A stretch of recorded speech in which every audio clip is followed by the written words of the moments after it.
Évidemment que si j'avais eu tout mon effectif, et l'effectif est très, très affaibli, en plus de ceux qui ne sont pas là, ceux qui ne peuvent pas jouer, ceux qui ont joué avec de la fatigue musculaire, à l'image d'Achraf Hakimi.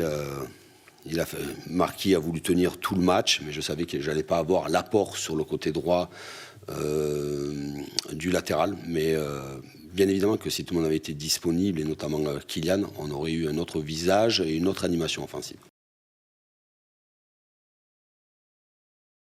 C'est une double confrontation, ça paraît très banal ce que je vous dis, mais c'est quand même la réalité. Ce soir, il n'y a pas d'éliminé, il n'y a pas de qualifié. Ça, c'est la réalité. C'est la réalité. Et je fonde beaucoup d'espoir. On a eu une discussion dans le vestiaire avec mes joueurs. Voilà, j'ose espérer qu'on va retrouver de la fraîcheur dans 3 semaines, qu'on va récupérer des joueurs, qu'on va pouvoir faire des rotations aussi importantes sans pénaliser l'équipe.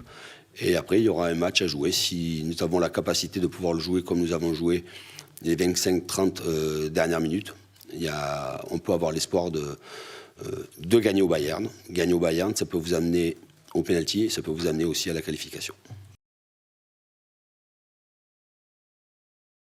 Non, les matchs ont coûté sur un plan énergétique et sur un plan physique. Et que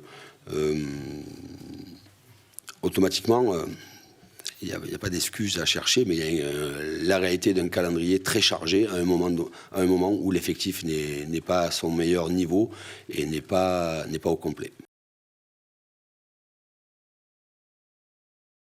Oui, déjà, il y a eu la parole des joueurs dans le vestiaire. Il y a aussi ma prise de parole pour dire qu'il y aura un match retour et que si nous avons la capacité d'avoir le même visage sur la durée du match ou sur 1 heure, 1 heure et quart du match, ce que nous avons fait sur la dernière demi-heure, évidemment qu'il y aura espoir de se qualifier. Mais pour cela, il faudra voir l'état de forme de l'effectif à ce moment-là.